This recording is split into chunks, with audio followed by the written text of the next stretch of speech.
नमस्कार मित्रांनो, सुस्वागतम. घरोघरी मातीच्या चुली या मालिकेच्या आजच्या भागामध्ये ऋषिकेश हा सुमित्राला म्हणत असतो की मी तुमच्यासमोर हात जोडतो, प्लीज तुम्ही माझ्या ओवीला भेटू नका. तेव्हा आता सुमित्राच्या डोळ्यात पाणी येतं. सुमित्रा म्हणते की ऋषिकेश, अरे प्लीज असं करू नकोस, मला माझ्या ओवीला भेटून दे. खरंच तुझा खूप मोठा गैरसमज झाला, मला माहिती नव्हतं. सुमित्रा अनेक असे डोळ्यामध्ये पाणी आणून विनवण्या करायला सुरुवात करते, पण तरीसुद्धा ऋषिकेश हा काही सुमित्राला भेटून द्यायला तयार नसतो. ओवीला भेटायचं नाही असे स्पष्ट सांगतो. तेव्हा सुमित्रा म्हणते की जानकी, अगं तू समजाव ना त्याला. तेव्हा जानकी म्हणते की हो ऋषिकेश, प्लीज तुम्ही आईंना भेटून द्या, आईंची त्यात काय चूक आहे, प्लीज आईंना ओवीला भेटून द्या. मला माहिती आहे की ऋषिकेश, जो काही झालेला आहे तो गैरसमज झालेला आहे, त्यामुळे प्लीज तुम्ही त्या आईंना भेटून द्या. तेव्हा लगेच ऋषिकेशला राग येतो. ऋषिकेश म्हणतो की नाही जानकी, गैरसमज नाही, आणि तो गैरसमज आज मी तो मिटवून टाकणार आहे. आणि लगेच तो पुढे येतो. सुमित्राला म्हणतो की सुमित्रा रणदेवे मॅडम, तुमच्याशिवाय आणि तुमच्या त्या वैभवाशिवाय ज्याला तुम्ही कुटुंब मानतात, खोटारड्या कल्पाशिवाय आता मी जगायला शिकलोय, ते पण ताट मानेने आणि अभिमानाने. त्यामुळे प्लीज तुम्ही आमच्या पुढच्या आयुष्यामध्ये ढवळाढवळ करण्याचा प्रयत्न करू नका आणि करायला सुद्धा येऊ नका. तेव्हा मात्र आता सुमित्राला आणखीन मोठा धक्का बसता. तिला खूप वाईट वाटतं. तेव्हा ती जानकीला म्हणते की अगं जानकी, ऋषिकेश, मी तुमच्या दोघांपुढे हात जोडते, पण प्लीज एकदा माझ्या नातीला ओवीला भेटून द्या. त्यावर लगेच सुमित्रा हातच जोडते, परंतु ऋषिकेश सुद्धा हात जोडून म्हणतो की आता बास झालं. मीच आता तुमच्यासमोर हात जोडतो की ज्यांनी आम्हाला आमच्या घरापासून वेगळं केलं, त्यांना मी माझ्या ओवीला नाही भेटून देऊ शकत. या अगोदर सुद्धा तुम्ही घरामध्ये खूप काही तमाशे केलेले आहे, त्यामुळे यापुढे आता काही करू नका. हे हॉस्पिटल आहे, घर नाही. प्लीज आता तुम्ही येऊ शकता, आम्हाला तुमची गरज नाही. असे बोलून ऋषिकेश हा बाजूला जातो. जानकी लगेच सुमित्राचा हात धरते. हात धरल्यानंतर जानकीला रडायला येतं. जानकी म्हणते की आई प्लीज, तेव्हा तुम्ही जाऊ नका प्लीज, ऋषिकेशचं काही मनावर घेऊ नका. परंतु त्याच सुमित्राला आता त्यावेळेस आठवतं की जेव्हा जानकीला तिने घराच्या बाहेर काढलेलं असतं की मला आईसुद्धा म्हणायचं नाही. जानकी वारंवार आईच्या पाया पडत असते आणि हात जोडून विनवणी करत असते की आई प्लीज मला घराच्या बाहेर काढू नका. तेव्हा ह्याच आईने तिला बाहेर झिडकारलेले असते आणि हिसक्याने आईसुद्धा नको म्हणू, या घराचा आणि तुझा काही संबंध नाही असा अपमान करून तिने घराच्या बाहेर काढल्याचे क्षण अगदी सुमित्राच्या डोळ्यासमोर स्पष्ट येतात. तेव्हा सुमित्रा तडक तेथे अगदी रडतच निघून जाते. तेव्हा जानकीला खूप वाईट वाटतं. जानकी ही ऋषिकेशला समजावण्याचा प्रयत्न करते की ऋषिकेश, तुमच्या डोळ्यावर आता गैरसमजाची पट्टी आहे, कारण आईंच्या डोळ्यावर सुद्धा त्या ऐश्वर्याच्या गैरसमजाची पट्टी आहे, त्यामुळे त्या अशा वागल्या होत्या. आईंची यात काही चूक नव्हती. जे काही केले त्या ऐश्वर्याने सर्व काही करून घेतले, त्यामुळे आईंची यात काय चूक आहे, तुम्ही का आईंशी असं वागतात. तेव्हा ऋषिकेश म्हणतो की नाही, यापुढे त्या गैरसमजाच्या अंधकाराची पट्टी असणाऱ्या लोकांचा माझ्या बायकोला आणि माझ्या ओवीला मी यापुढे त्रास नाही होऊन देणार. जानकी ही गोष्ट लक्षात ठेव. अगं जानकी, ओवी जेव्हा आजारी होती तर पहिला फोन तू त्यांना केला होता, मग आल्या का त्या इकडे? तेव्हा मी आता माझ्या निर्णयावर ठाम आहे. माझा निर्णय आता यापुढे नाही बदलणार. तेव्हा मात्र आता हे सर्व सांगत असताना ऋषिकेशच्या डोळ्यात सुद्धा पाणी येतं, परंतु अगदी मनाचा दगड करून त्याने हा निर्णय घेतलेला असतो. कारण एका काळी तो त्या आईवर खूप प्रेम करत असतो, परंतु आत्ता ह्या काळी मात्र आई त्याच्याशी जे काही वागली, त्यामुळे आता त्याला हा निर्णय घ्यावा लागतो. तेव्हा मात्र ऋषिकेश तडक आतमध्ये म्हणजे ओवीकडे निघून जातो. तेव्हा आता जानकीने एक असा ठाम निर्णय घेतलेला असतो, निश्चय केलेला असतो की तुमच्या मायलेकामधील ही दरी आहे ती आता मी भरून काढेल आणि तुम्हाला दोघांना मी एकत्र आणेल. हा तिचा आता पण असतो. त्यानंतर मात्र आता गुलाबदादांनी सुमित्राला ओवी हॉस्पिटलमध्ये आहे हे सांगितलेलं असतं. हे बघून तर आता ऐश्वर्याला गुलाबरावचा खूप राग येतो. ती लगेच आता गुलाबरावची खरडपट्टी करायला सुरुवात करते की काय गुलाबराव, आता तुम्हाला न्यूज पेपरचा रिपोर्टर व्हायचं का? चालता फुलता न्यूजपेपर रिपोर्टर होणार का? तेव्हा गुलाबदादा घाबरतात. गुलाबदादा म्हणतात की नाही वहिनी. तेव्हा लगेच ऐश्वर्या रागाने म्हणते की मग गावातील बातम्या येथे घरापर्यंत कशाला आणतात आणि आईंचे कान येथे आल्यानंतर का भरतो तू? तरी सुद्धा आपले गुलाबदादा ऐश्वर्याला समजावतात की वहिनी, गावातील बातम्या नाही, फक्त आपल्या घरातील माणसांतील बातम्या. तेव्हा ऐश्वर्या म्हणते की काय रे, कोण आपली माणसं आणि तू कोण ठरवणार आहे की आमची माणसं कोण आणि आमची कोणी नाही, ज्यांना आम्ही घरातून बाहेर काढले ती लोक आमच्यासाठी केव्हाच परकी झालेली आहेत हे लक्षात ठेव, आणि ती लोक जरी रस्त्यावर आली तरी आम्हाला काही फरक पडत नाही. तेव्हा गुलाबदादा म्हणतात की अहो ओवी साहेब ह्या आई साहेबांच्या नात आहेत, त्यामुळे आई साहेबांना तर कळायला हवं म्हणून मी ओवी हॉस्पिटलमध्ये आहे हे आई साहेबांना सांगितलं. तेव्हा लगेच ऐश्वर्या म्हणते की हो हो अरे तुझं तर बरोबर आहे, त्यामुळे आता मी एक काम करते, तुझ्या पगारातून 500 रुपये कट करते. तेव्हा आजी ही तयारच असते की हो हो ऐश्वर्या आता कसा ठिकाणावर येईन बघतो, आणि याचे 500 रुपये कट म्हणजे कटच. आणि तेवढ्यात दाराशी सुमित्रा अगदी रडतच आलेली असते. तेव्हा आजीचे लक्ष जाते, आईने सुमित्राला पाणी आणायचं गुलाबला सांगते. गुलाब धावतच किचनमध्ये जातो, तर लगेच आजी ही ओवीला विचारते की काय ग सुमित्रा, ओवी कशी आहे, ती बरी आहे ना, तिच्या जीवाला काही धोका वगैरे तर नाही ना, काय झालं होतं. तेव्हा मात्र आता सुमित्रा रडत असते. ऐश्वर्या मात्र आता ह्या दोघींकडे पाहतच असते. तेव्हा आता आजीच्या बोलण्याचा सुमित्राला राग येतो. सुमित्रा रडतच म्हणते की आई अगं नको ना असं बोलू तू, माझं जे काही आयुष्य आहे ते सर्व माझ्या नातीला मिळून दे असेल ती आता. तेव्हा आजी विचारते की काय सुमित्रा, अगं बरी असेल म्हणजे काय, तुझी आणि तिची भेट झाली नाही का. तेव्हा सुमित्रा म्हणते की त्याने मला भेटून दिले नाही. तेव्हा लगेच आजी विचारते की काय ग कोण आहे, डॉक्टरने. सुमित्रा म्हणते की नाही ग. तेव्हा आजी म्हणते की काहीतरी सिरियस असेल वाटतं.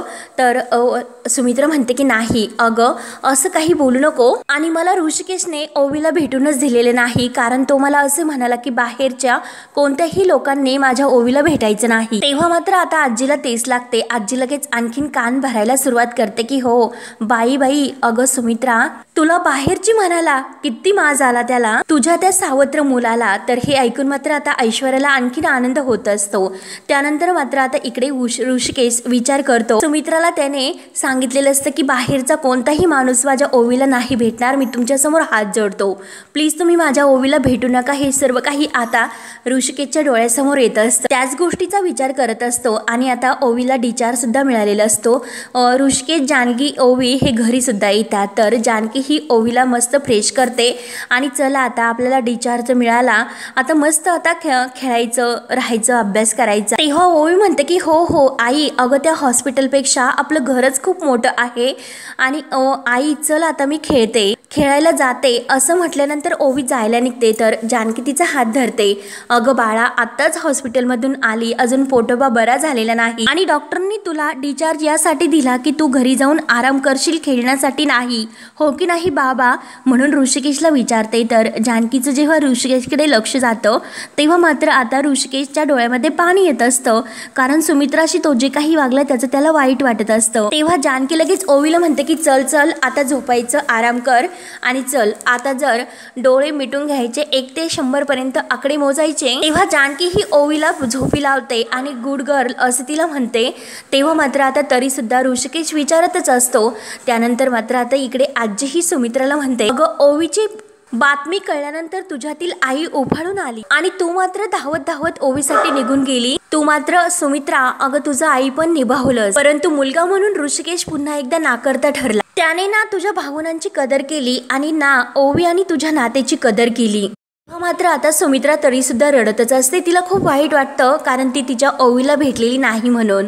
तर लगेच ऐश्वर्या पुढे येते आणि आजीला म्हणते की हो आजी तुम्ही अगदी बरोबर बोलतात, आणि सुमित्राला म्हणते की आई अहो तुमचं मन मोठं आहे, परंतु समोरची माणसंही छोटी आहेत. मला तर असं वाटतं की तुम्ही तिकडे हॉस्पिटलमध्ये जायला नकोच होतं, जर असं तुमचं चुकलंच असे शब्द म्हटल्यानंतर मात्र आता सुमित्राला खूप राग येतो. सुमित्रा लगेच तडकनी ऐश्वर्याला सुनावते की अगं चूक माझी नाही ऐश्वर्या, चूक तर तुझी आहे. अगं जानकीने तुला सांगितलं होतं की फोनवर ओवीची तब्येत बरी नाही म्हणून, पण तू तर माझ्याशी खोटं बोलली की नाही सांग लवकर. तेव्हा आजी आणि ऐश्वर्या घाबरतात. ऐश्वर्या लगेच म्हणते की नाही अहो आई तसं नाही, मला असं वाटलं होतं. तर सुमित्रा म्हणते की काय वाटलं तुला? अगं ती लहान मुलगी उपचाराशिवाय तडफडत होती, तिची आई आपल्याकडे मदत मागत होती, आणि तू काय केलं? माझी दिशाभूल केली आणि माझ्याशी खोटं बोलली, आणि तुझ्या ह्या अशा वागण्यामुळे ऋषिकेशचा जान्कीचा माझ्याबद्दल गैरसमज झाला आणि त्याने मला ओवीला भेटूनच दिलं नाही। त्यावर ऐश्वर्या म्हणते की आई अहो भेटून दिलं नाही ना, मग काही प्रॉब्लेम नाही, इट्स ओके। आई शांत व्हा तुम्ही, काय फरक पडतो की त्यांनी तुम्हाला भेटून दिले नाही, उलट आई त्यात त्यांचाच लॉस आहे तुमचा। तर लगेच सुमित्रा ऐश्वर्याला रागाने म्हणते की काय ऐश्वर्या, हे सर्व बोलताना तुला थोडीशी सुद्धा लाज वाटत नाही का? अगं ऐश्वर्या काही कसे बोलते तू? अगं एक गोष्ट लक्षात ठेव की ओवी या घरची नात आहे। तेव्हा लगेच ऐश्वर्या म्हणते की होती आणि परत म्हणते की आई मला असं म्हणायचं होतं की याच नातीच्या आईने तुमच्या नवऱ्याला मारण्याचा प्रयत्न केला, हे विसरलात का आई तुम्ही? आई अहो हा सगळा त्यांचा प्लॅन आहे, हे सर्व ते नाटक करतात। म्हणजे हेच बघा ना आई, अहो आताच कुठे ओवीची तब्येत खराब झाली, म्हणजे विचार करण्याचीच गोष्ट आहे की आता हे सर्व कसे होऊ शकते। नक्की ते काहीतरी नाटक करतात, हा सर्व काही त्यांचा आता नवीन प्लॅन आहे, तुम्हाला हॉस्पिटलला बोलवायचं आणि तुमचा इन्सल्ट करू। तर लगेच सुमित्रा उठते आणि तटकनी ऐश्वर्याला म्हणते की बास बास कर ऐश्वर्या, अगं तिकडे माझी ओवी नात हॉस्पिटलमध्ये तरफडते आणि तू मात्र तिच्याविषयी काय बरचळते आणि केवळ तुझ्यामुळे, तुझ्या ह्या खोटारड्या वागण्यामुळे मी माझ्या नातीला भेटू शकले नाही। म्हणून आता सुमित्रा ही ऐश्वर्यावर खूपच भडकते आणि ऐश्वर्याचा पूर्णपणे इन्सल्ट करून टाकते। कारण आता ऐश्वर्या कितीही सुमित्राला कान भरण्याचा प्रयत्न करायला जरी लागलेले असते तरी तर सुमित्राचे कान मात्र आता उघडे असतात। अगदी उघड्या डोळ्यांनी ती ऐश्वर्याची चोरी पकडते आणि याबद्दल ऐश्वर्या मी तुला कधीही माफ करणार नाही, ही गोष्ट मी कायम कायम लक्षात ठेवील, असे बोलून सुमित्रा तडक आतमध्ये निघून जाते। तर आजीच्या चेहऱ्यावर मात्र 12 असतात। आजीला आता काय बोलू आणि काय नाही अशी तिची अवस्था होते, कारण आता ऐश्वर्याची पूर्णपणे सुमित्राने जिरवलेली असते, पूर्णपणे आता घाबरते। त्यानंतर इकडे आपल्याला असं पाहायला मिळतं की ऋषिकेश अजून सुद्धा विचारत असतो। जानकी ओवीला झोपी लावते आणि ऋषिकेश जवळ येते, ऋषिकेशला विचारते की काय ओ ऋषिकेश कसला विचार करतात? तेव्हा ऋषिकेश म्हणतो की काही नाही ग, मी ओवीचाच विचार करत होतो। तेव्हा जानकी विचारते की ओवीचा की ओवीच्या आजीचा? तेव्हा ऋषिकेश म्हणतो की अगं जानकी तू मनकवडी आहेस, माझ्या मनात काय चाललं हे तुला चांगलंच कळतं। तेव्हा लगेच जानकी म्हणते हे सुद्धा कळतंय की तुम्ही जे काही आईंशी वागलात ते तुमच्या मनाला नाही पटलेलं। तेव्हा आता मला हे सुद्धा कळतं की आपल्याबरोबर जे काही झाले त्यामुळे सुद्धा तुम्ही खूप दुखावला गेलात, म्हणून तुम्ही इतका कठोर निर्णय घेतला। ऋषिकेश अहो तुम्ही ओवीच्या आजीला ओवीला का भेटून दिलं नाही? एक आई म्हणून ते तुमच्यासाठी कदाचित चुकल्या असतील, पण त्याची शिक्षा ही आजीला का देतात? तेव्हा ऋषिकेश म्हणतो की नाही जानकी, गुन्हा हा गुन्हाच असतो। रणदिवे बाईंनी गुन्हा केला आणि त्या अजून सुद्धा करतात, परिस्थिती काय आहे हे माहिती असून सुद्धा त्या मदत करायला नाही म्हटल्यात। अगं त्या काही ज्या वागल्यात ना त्यामुळे इतक्या दिवस मात्र माझ्या मनात त्यांच्याविषयी राग होता, परंतु आज मात्र त्यांच्या ह्या वागण्याने मला आणखीन तिरस्कार त्यांच्याविषयी वाटायला लागलाय। त्यावर जानकी हे ऋषिकेश आणि सुमित्रा या दोघांमधील जे काही गैरसमज झालेला आहे तो मिटवण्याचा प्रयत्न करत ऋषिकेशला समजावून सांगते की ऋषिकेश अहो सत्य काय असतं हे दोन्ही बाजूनी पडताळून पाहायला हवं। ऋषिकेश जेव्हा मी पहिल्यांदा कॉल केला होता तेव्हा तो कॉल ऐश्वर्याने उचलला होता, मग तिने अगदी मोडतोड करून माझा निरोप आईंकडे पोहोचवला असेल, मग त्याचे काय? आणि हे सर्व ऐश्वर्याने आईंच्या मनात सांगितले असणार, त्यामुळे आईंना असं वाटलं असेल। त्यावर ऋषिकेश म्हणतो की जर असं असेल जानकी तर मोडतोड मला सुद्धा करता येते, शेतकऱ्यांचा हात आहे हा म्हणून आपला हात पुढे करतो। जसं हे बियाणं लावता येतं ना तसंच मात्र माजलेलं तण हे मुळासकट उपटता सुद्धा येतं। आता ती ऐश्वर्या आणि तिचा तो सडका बाप या दोघांना मात्र मी चांगला धडा शिकवणार आहे। त्यावर आता जानकी विचारते की काय हो ऋषिकेश, म्हणजे तुम्ही काय करणार आहात? परंतु आता ऋषिकेश काही ऐकायला तयार नसतो। त्या सयाजी पाटील आणि त्या ऐश्वर्याला आता चांगलाच धडा शिकवायचा असा त्यांनी निश्चय केलेलाच असतो। ऋषिकेश आता जानकीचं काही ऐकून घेत नाही आणि तडकतो आपला शर्ट घेतो। जानकी म्हणते की ऋषिकेश अहो काय करतात तुम्ही, कुठे निघालात? परंतु ऋषिकेश मात्र काही उत्तर न देता आपला शर्ट घेतो आणि शर्ट घालत तो बाहेर निघून जातो। जानकी म्हणते की ऋषिकेश ऋषिकेश, तरी सुद्धा आता ऋषिकेश थांबायला तयार नसतो। शेवटी आता जानकीला सुद्धा त्याच्या मागे जाता येत नाही, कारण ओवी बाळ हे घरी एकटेच असतं। त्यानंतर मात्र आता ऐश्वर्या ही सारंगसमोर नाटक करायला सुरुवात करते, रडण्याचं नाटक करत असते आणि सुमित्रा जे काही बोलली म्हणून आता सारंगचे कान तिला सुमित्रा विरुद्ध भडकवायचे असतात। आता रूममध्ये आलेली असते आणि नाही नाही जे काही करते या घरासाठी करते, सर्व काही चूक माझीच आहे, मी सतत काही चुका करत असते, म्हणून आता खूप रडत अगदी तमाशा घालण्याचा प्रयत्न अगदी सारंग समोर चालू असतो। तेव्हा बायकोचा बैल हा आपला सारंग ऐश्वर्याची मनमानी करायला लागतो की अहो ऐश्वर्या काय झालं, तुम्ही का रडतात, नक्की काय झालं मला सांगाल तरी? तेव्हा ऐश्वर्या म्हणते की काय ओ काय सांगू मी तुम्हाला, तुम्ही काही करणार आहात का सारंग? नाही ना करणार तुम्ही काही, जाऊन द्या आता, मीच काही जे काही करायचे असेल ते करते, आता माझी बॅग भरते, माझी बॅग घेऊन कायमची मी माहेरी निघून जाते. तेव्हा सारंग म्हणतो की नाही ऐश्वर्या नाही, मी तुम्हाला माझ्यापासून कुठेही दूर नाही जाऊन देणार. तुम्ही जर नसलात ना मला अजिबात करमत नाही, मग मी काय करू तुमच्यासाठी ते सांगा. तर ऐश्वर्या म्हणते की ठीक आहे, मग मी जे सांगते ते ऐका. तुम्ही सुद्धा आता एक काम करा की तुम्ही तुमची बॅग भरा, आपण दोघांनी मिळून आपण या घरातून निघून जाऊयात, आपण आपल्या माहेरी, माझ्या माहेरी जाऊयात, या घरापासून दूर कुठेतरी निघून जाऊ. सारंग म्हणतो की अहो असे काय करतात ऐश्वर्या, कुठेही जायचं नाही.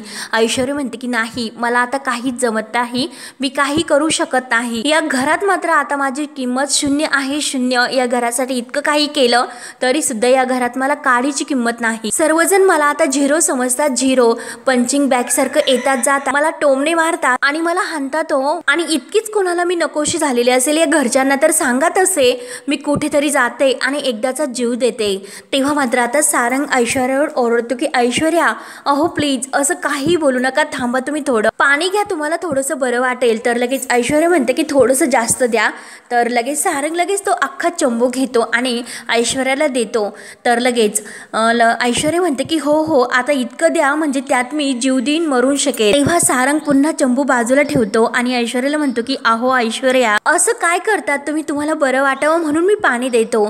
तेव्हा ऐश्वर्या म्हणते की हो हो मला काय वाटतं हे तुम्हाला कसं कळेल, तुम्ही एक काम करा, तुम्ही पाणी वगैरे मला काही देऊ नका आणि आणखीन एक काम म्हणजे तुम्ही माझ्या थोबाडीत मारा, तेव्हा कुठे तुमच्या आईला बरं वाटेल. म्हणून सारंगचे हात धरते आणि आपल्या तोंडात मुद्दाम मारायला सुरू करते, कारण आता ऐश्वर्याचे हे सर्व काही नाटक सुरू असतं. तेव्हा सारंग म्हणतो की अहो थांबा थांबा आणि ऐश्वर्या सारंगच्या हात धरते आणि जोरजोराने मारायला सुरुवात करते. तेव्हा सारंग म्हणतो की नाही ऐश्वर्या थांबा, अहो असं काय करतात. तेव्हा ऐश्वर्या लगेच हात बाजूला घेते. तेव्हा सारंग म्हणतो की अहो ऐश्वर्या जरा शांत व्हा, मला एक गोष्ट सांगा की आई तुम्हाला काही बोलली का. तेव्हा ऐश्वर्या म्हणते की नाही अहो नुसत्या बोलल्या नाही तर सर्वांसमोर त्यांनी मला सुनावलं, सर्वांनी ऐकलं, ते ऐकलं, तुमच्या आईने माझ्याशी आजाच्या वागल्या. त्यानंतर मात्र आता ऋषिकेश तडक निघून गेल्यामुळं जानकीला खूप टेन्शन येते. ओवीला ती झोपी लावते आणि ऋषिकेश कुठे गेले असतील, डोक्यात अगदी राग घालून तडक निघून गेलेत. आता नक्की काय, कसे शांत होतील, कुठे गेले असतील, म्हणून जानकीला खूप टेन्शन येत. आणि माझ्याकडे आता फोन सुद्धा नाही, माझा फोन बिघडला, मग त्यांना मी फोन तरी कसा करू, कुणाचे नंबर सुद्धा माझ्या लक्षात नाही, ते आता काय करू, मी कुणाला फोन करून विचारू. आणि तेवढ्यात दरवाजा वाजतो. तेव्हा जानकीला असं वाटतं की ऋषिकेश आले वाटतं, म्हणून घाईने ती दरवाजा उघडायला जाते. दरवाजा उघडते तर सौमित्र भाऊजी आणि अवंतिका असतात, त्या दोघांना पाहून तिला आनंद होतो. तेव्हा सौमित्र आणि अवंतिका घाईने घरात येतात, ओवीजवळ येतात. तेव्हा लगेच जानकी ही खुर्ची देते आणि बसा यावर असे म्हणते.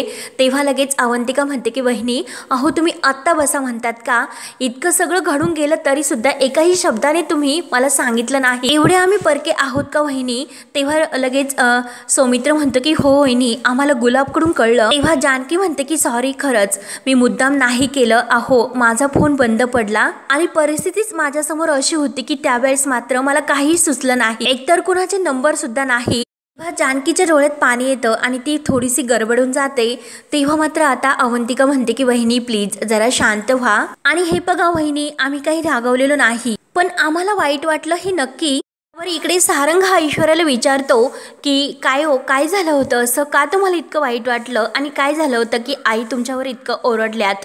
तेव्हा ऐश्वर्या म्हणते की हो हो झालं असं होतं की जानकी बहिणीचा हॉस्पिटलमधून फोन आला होता आणि त्यांनी ओवीची तब्येत ठीक नव्हती, ती हॉस्पिटलमध्ये ॲडमिट होती, म्हणून त्यांनी जानकी बहिणींनी पैसे मागितले होते आणि मला तर असं वाटलं होतं की नक्की जानकी बहिणी काहीतरी नाटक करतात. आणि तुम्हाला माहिती आहे ना जानकी बहिणी कशा आहेत, म्हणून मी आईंना नाही सांगितलं. आणि आता तर आई हॉस्पिटलमध्ये गेल्या आणि जाऊन त्या घरी आल्या आणि घरी आल्यानंतर आई माझ्यावरच रागवल्या आणि मला असं म्हणत होते की मुद्दाम मी हे सर्व मुद्दाम केलं की मी ओवी हॉस्पिटलमध्ये आहे हे मुद्दाम त्यांना सांगितलं नाही. तेव्हा लगेच सारंग विचारतो की काय, आई हॉस्पिटलमध्ये जाऊन आली म्हणजे आपली ओवी बरी नाही. अहो ऐश्वर्या काय झालं ओवीला, मला सांगा ओवी का हॉस्पिटलमध्ये आहे. मी एक काम करतो, मी ओवीला भेटून येतो, मी हॉस्पिटलला जातो आणि ओवीला बघून येतो. म्हणून सारंगच्या जीवाची अगदी घालमेल सुरू होते, कारण सारंगचा आपल्या ओवीत खूप जीव असतो. सारंग धावतच जायला निघतो पण ऐश्वर्या तडक उठते. सारंग अहो थांबा, सारंग थांबा. आणि सारंगचा हात धरून म्हणते की बरी आहे ती आता. अहो सारंग मी तुम्हाला कशाबद्दल सांगते, आणि तुमचा फोकस कुठे चालला? म्हणजे अजून सुद्धा तुम्हाला त्याच लोकांचा पुळका आहे का? मी इतकी जीव तोडून तुम्हाला सांगते आणि तुम्हाला मात्र काही फरक पडत नाही. आता मात्र ते सख्खे तुम्हाला झालेत आणि मी मात्र सावत्र. म्हणून आणखीन डोळ्यात पाणी आणण्याचं नाटक सुरू करते. जशी खूप काही रडत आहे, अगदी तमाशा तिचा सुरू असतो. सारंगचा मात्र आता हे ऐश्वर्यात जीव तर गुंतत असतो. तो म्हणतो की ऐश्वर्या, अहो प्लीज तुम्ही रडू नका ना. तिळतिळ मात्र आता जेव्हा ऐश्वर्या रडते तर त्याचा जीव असा झुकत असतो. तरी सुद्धा तो ऐश्वर्याला म्हणतो की अहो ओवीला बरं नाही, ही गोष्ट तुम्ही आईला सांगायला हवी होती. तुमची खरंच खूप मोठी चूक झाली, तुम्ही आईला सांगायला हवं होतं. तेव्हा आता ऐश्वर्याला तर लगेच अगदी रडायला आणखीनच वाव मिळतो. ती म्हणते की काय सारंग, काय म्हणालात, माझं चुकलं. अरे देवा, म्हणजे डोक्यामध्ये मारून घेते. अरे देवा, आता उचल मला, माझ्या नवऱ्याचा सुद्धा माझ्यावर विश्वास नाही राहिला. तेव्हा आणखीन तो म्हणजे नाटक करायला सुरुवात करते, रडत असते आणि काय काय करते. तेव्हा सारंग म्हणतो की ऐश्वर्या, अहो प्लीज शांत व्हा, मला असं म्हणायचं नव्हतं, परंतु ओवीला बरं नाही हे तुम्ही आईपासून लपवायला नको होतं. तेव्हा ऐश्वर्या म्हणते की अहो सारंग, मला सुद्धा आत्ताच कळतं की ओवीला बरं नाही आणि ओवीला हॉस्पिटलमध्ये ॲडमिट केलं म्हणून. आणि जानकी वहिनीचा जेव्हा फोन आला होता तेव्हा त्यावेळेस मला असं वाटलं होतं की नक्की जानकी वहिनी खोटं बोलतात. आणि आजकाल मात्र तुम्हाला जानकी वहिनीचा अनुभव तर आलेला आहे, त्या किती खोटं बोलत असतात.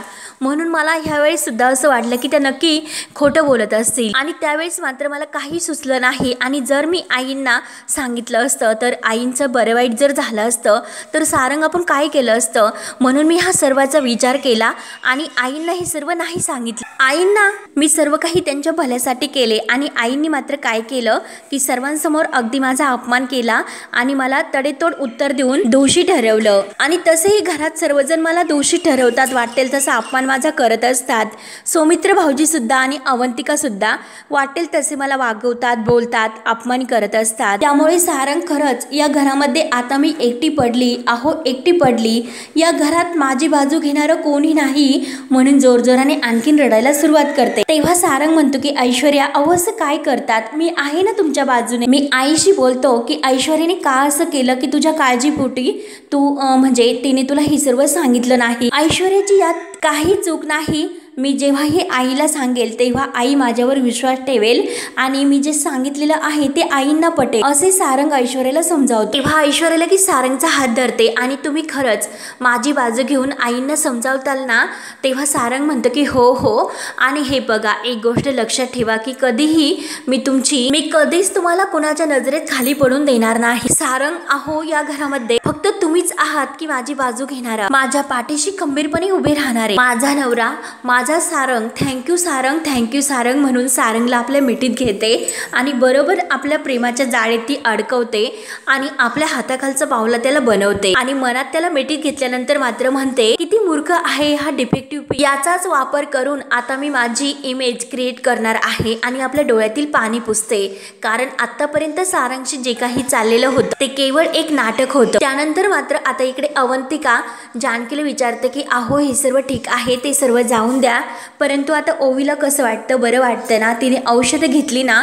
तर आता जानकी म्हणते की हो हो, तिला आता बरं वाटतं, मॅडमने औषधसुद्धा घेतलेली आहे आणि आता ती झोपली सुद्धा. तेव्हा मात्र ओवीला जाग येते. ओवी लगेच उठते आणि अवंतिका, काकू, सौमित्र काका तू, तिला खूप आनंद होतो आणि त्या दोघांना सुद्धा. तेव्हा लगेच आपला सौमित्र काका ओवीला मिठी मारतो, तिला मिठीत घेतो. अवंतिका सुद्धा अगदी प्रेमाने आपल्या ओवीला जवळ घेते आणि काय ग पिल्लू, काय केलं होतंस तू, आम्हाला किती म्हणजे टेन्शनमध्ये टाकलं होतं, काय झालं होतं, असं काय गडबड करून ठेवली होती. हो, ओवी हसून म्हणते की थोडीशी गडबड मी केली आणि थोडीशी आईने. अवंतिका आणि सौमित्र ओवीच्या बोलण्याला खूप हसतात. जानकी मात्र म्हणते की मी काहीच केलं नाही, कारण माझा फोन फुटला होता, मला घरी कॉन्टॅक्ट करायचा होता आणि कुणाचेही नंबर माझ्याकडे त्यावेळेस नव्हते, मला फक्त त्यावेळेस आईंचा नंबर माहिती होता आणि तो मी आईंना त्यावर कॉल केला. तेव्हा लगेच सौमित्र उठतो आणि मग आईने काय म्हटली असं विचारतो. तेव्हा लगेच जानकी म्हणते की नाही, पण आईंचा फोन हा त्या ऐश्वर्याने उचलला आणि त्या ऐश्वर्याने आईला काय ओढून सोडून सांगितले मला काही माहिती नाही, पण ते जे झालं ते चांगलं नाही झालं सौमित्र भाऊजी, जाऊन दे आता तो विषयच नको, म्हणून जानकी खूप नाराज होते. तर सौमित्र विचारतो की वहिनी दादा कुठे. त्यानंतर मात्र आता जानकीला आठवण होते की ते सयाजी पाटलांकडे गेलेले आहेत. तर इकडे सयाजी पाटील गप्पा करत करत फोनवर बोलत येत असतो की आता मला असं नडलेलं कोणी नाही, यावेळेचं इलेक्शन सुद्धा मीच लढणार आहे आणि मीच जिंकणार. आणि त्यानंतर मात्र माझी ऐश्वर्या त्या रणदिव्यांचं सर्व काही कंपनी कारभार सर्व काही तिच्या ताब्यात घेणार आणि ती त्या घराची मालकीण होणार. तेव्हा तिला आता कोणी नडणार नाही, जे काही असेल ते आता माझ्या आयुष्याचं असेल. तेव्हा आता ऋषिकेश मात्र हा गाडी चालवायला या सयाजी पाटलांच्या गाडीत बसलेला असतो एक ड्रायव्हर म्हणून. आता मात्र त्या रणदिव्यांच्या घरावर आमचंच राज्य आहे आणि ती ऋषिकेश रणदिव्याची आहे ना ती दीड शहाणी बायको. हा अहो तीच ती. ते दोघे सुद्धा गेले आता वनवासात. आणि काय तो टोनगा ऋषिकेश, तो काय माझं वाकडं करणार, मी त्याला घाबरतो होय.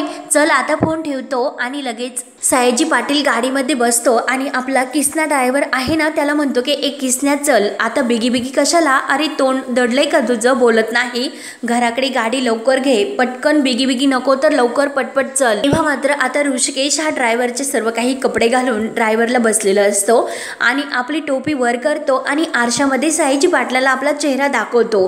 सयाजी पाटील खूपच घाबरतो आणि घाबरल्यानंतर काय तू ऋषिकेश असं म्हटल्यानंतर आता मात्र त्याला पूर्णपणे घाम फुटतो आणि हा भाग येथे संपतो. पुढील भागामध्ये जानकी ही ऋषिकेशला म्हणत असते की मी आपलं सर्व रणदिवे कुटुंब एकत्र आणण्याचा प्रयत्न करते आणि तुम्ही असं वागता. बास्कर जानकी खोट्या नात्यांची सावली सुद्धा आपल्या आयुष्यामध्ये मला नकोय, आपलं कुटुंब फक्त आपल्या तिघांचं आहे. तेव्हा मात्र आता सारंग लगेच ऐश्वर्याची बाजू घेऊन आईशी बोलायला येतो की सगळी चूक ही त्या जानकी बहिणीची असताना तू सर्व काही त्या ऐश्वर्याला का बोलते, का तिचा अपमान करते. तेव्हा मात्र आता सौमित्र दारात येतो. सौमित्र म्हणतो की काय रे सारंग, काय झालं, काय इतक्या मोठ्याने बोलतोस. तेव्हा सौमित्र म्हणते की त्याला असं वाटतं की त्याच्या बायकोवर अन्याय झाला. तेव्हा मात्र आता सौमित्र म्हणतो की आई अजून सुद्धा वेळ गेलेली नाही, तू जानकी बहिणीला मानानं या घरामध्ये परत घेऊन ये आणि ह्या ऐश्वर्याला या घाणीला घराच्या बाहेर काढ. तेव्हा मात्र आता सारंग म्हणतो की आता तू बोलला तर बरं झालं, परत यापुढे मात्र माझ्या बायकोला एकही शब्द तू बोलायचा नाही. तेव्हा आता सौमित्र म्हणतो की काय करशील, तू मला मारशील, हे म्हणून दोघांमध्ये इतकं भांडण जुपतं आणि आता सुमित्रा त्या दोघांना सोडवायला जाते. परंतु ह्या सारंगचा धक्का सुमित्राला लागतो आणि सुमित्रा टेबलवर अगदी त्या भिंतीवर जाऊन आदळते, तिच्या डोक्याला जखम होते. अवंतिका धावतच जाते, सुमित्राला धरते. तर सौमित्र हा जोरात आई असे ओरडतो. तेव्हा आता सुमित्राच्या जीवाला काही धोका झालेला असणार का, तर आता पुढे काय होणार, जानकी धावतच येत राहणार. तेव्हा आता काय काय होत राहणार हे पाहण्यासाठी आपल्या चॅनलला नक्की सबस्क्राईब करत राहा. धन्यवाद.